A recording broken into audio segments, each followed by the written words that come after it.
Hello friends, I am Muzamil Yahya, standard 8th and welcome to my channel Sidea. Well, in this video, I am going to introduce you with physics. So, जो हमारे video का जो सबसे ज़्यादा basic सा question है कि आखिर फिजिक्स है क्या? What is physics? तो दोस्तों, जैसा कि हम सब जानते हैं कि हमारा नेचर काफ़ी ज़्यादा खूबसूरत है और इस खूबसूरत से नेचर में होते हैं कई सारे इवेंट्स, जैसे आंधी या तूफान आना, हवाओं का चलना, वॉल्केनिक इरप्शन आना, सी टाइड्स आना, मतलब समुद्र के ज्वार भाटा है, सी टाइड्स तो कहते हैं ज्वार भाटा जो आते हैं, और या फिर अर्थ को सूरज का चक्कर लगाना। हर चीज में फिजिक्स इन्वॉल्व है। एक बॉल की गिरने से लेके उछलने एक बॉल के उछलने से गिरने तक में फिजिक्स इन्वॉल्व है। तो आखिर फिजिक्स है क्या? तो दोस्तों, जैसा कि मैंने आप लोग को बताया कि हमारे नेचर में कई सारे इवेंट्स इन्वॉल्व होते हैं और उन्हीं इवेंट्स को हम लोग ऑब्जर्व करते हैं। ऑब्जर्व करके हम ये पता लगाने की कोशिश करते हैं कि आखिर वो इवेंट क्यों हुआ, किस लॉस की वजह से हुआ।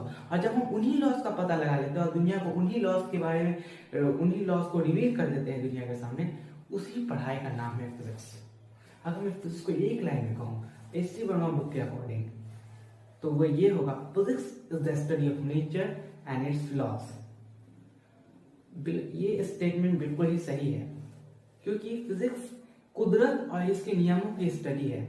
हम पता लगाते हैं अपने इवेंट्स को ऑब्जर्व करके कि वो इवेंट्स किस लॉ की वजह से चला। जब हम उन्हीं लॉ को दुनिया के सामने रिवील करते हैं, उन्हीं लॉ को जब हम रिवील करते हैं, and that is the physics. मैं आपको एग्जांपल से समझाता हूँ। मान लीजिए एक एप्पल अपने पेड़ से गिरा, तो वो एक इवेंट हुआ। अब न्यूटन, जो कि he was a great scientist, sir Isaac Newton ने उस इवेंट को ऑब्जर्व किया।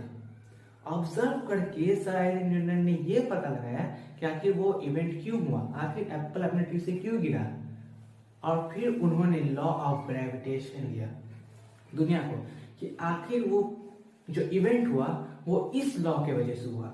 पहले वो इवेंट हुआ, देन उन्होंने उस इवेंट को ऑब्जर्व किया और उस ऑब्जर्व इवेंट के बाद उन्होंने लॉ रिवील किया कि आखिर वो इवेंट क्यों हुआ। और क्योंकि वो लॉ हमें सेटिस्फाई कर रहा था, हमें कन्विंस कर रहा था और हर जगह सही बैठ रहा था, तो हमने उसे एक यूनिवर्सल लॉ का रूप दे दिया। Well, that is physics. और हाँ दोस्तों, फिजिक्स बिल्कुल ही रियल है। इसमें कोई भी अपने मन से कोई भी रूल्स को नहीं बैठा सकता तब तक जब तक वो रूल्स हमें सेटिस्फाई ना कर रहे। मान लीजिए कोई ऐसा रूल है जो कि नेचर में बैठ ही नहीं रहा, मतलब कि कुछ इवेंट हुआ और वो जो लॉ है उस इवेंट को समझा ही नहीं पा रहा है, तो हम उस लॉ को बेझिझक हटा सकते हैं। तो हम उन्हीं लॉस को, उन्हीं रूल्स को फिजिक्स में अलाउ करते हैं जो हमें सेटिस्फाई कर रहे हो, जो हमें कन्विंस कर रहे हो, जो उस इवेंट को अच्छे तरीके से एक्सप्लेन कर रहे हो। जैसे कि एक एप्पल अपने ट्री से गिरा, वो एक इवेंट था और लॉ ऑफ ग्रेविटेशन उस इवेंट को अच्छी तरीके से एक्सप्लेन कर पा रहा है।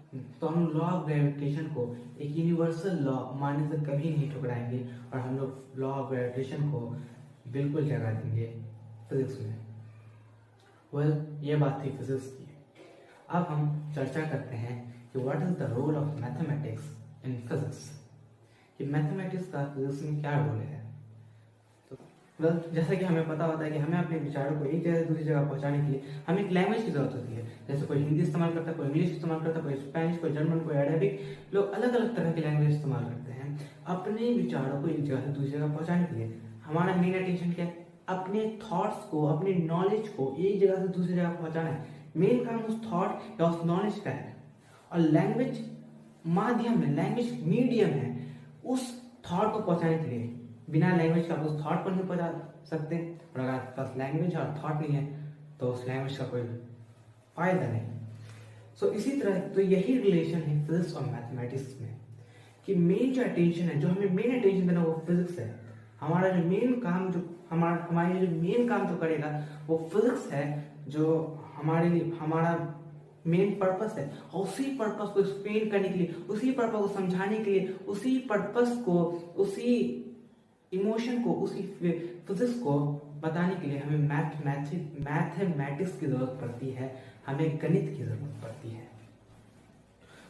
आप लोग जान चुके होंगे कि फिजिक्स और मैथमेटिक्स में क्या रिलेशन है। बिना मैथमेटिक्स के फिजिक्स नहीं हो सकती और बिना फिजिक्स के मैथमेटिक्स नहीं। और जैसे जैसे मानवता आगे बढ़ती गई, मानवता ने हम ह्यूमन बींग्स ने कई मैथमेटिक्स के टूल्स, कई मैथमेटिक्स तरीके खोजे, जैसे algebra, calculus, factorisation, trigonometry and differentiation integration, और सब उसी में हमने एक टूल बनाया, एक मीडियम बनाया जिससे हम फिजिक्स को रिप्रेजेंट कर सके।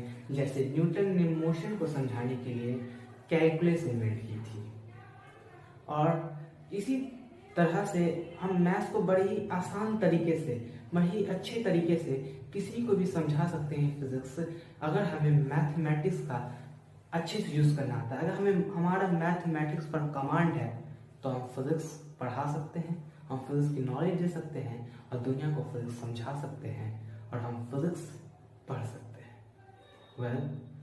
फिजिक्स पढ़ने के लिए आपका मैथमेटिक्स पे एक अच्छा कमांड होना चाहिए। मैं चाहता हूँ कि मैं आप लोगों को पूरी +2 की फिजिक्स पढ़ाऊँ, मगर इसके लिए मुझे आपको कहीं ना कहीं मैथमेटिक्स पढ़ानी पड़ेगी। पहले मैं ट्रिग्नोमेट्री से शुरू करूंगा। ट्रिग्नोमेट्री मैथमेटिक्स में आता है, और ट्रिग्नोमेट्री से लेके हम लोग पूरी अपनी फिजिक्स की जर्नी शुरू करेंगे, और फिर हम लोग ट्रिग्नोमेट्री से लेके पूरी +2 तक की फिजिक्स पढ़ डालेंगे। So be ready to start this wonderful journey and to fall in love with physics. So इस खूबसूरत से जर्नी में शामिल होने के लिए आप मेरे चैनल को सब्सक्राइब कर सकते हैं, और अगर आपको ये वीडियो पसंद आया तो आप इसे लाइक कर सकते हैं, और बाकी लोग भी हमारी जर्नी में शामिल हुए इसलिए आप हमारी वीडियो को शेयर कर सकते हैं। For today this much only, and thanks for watching my video. Thank you and have a nice day.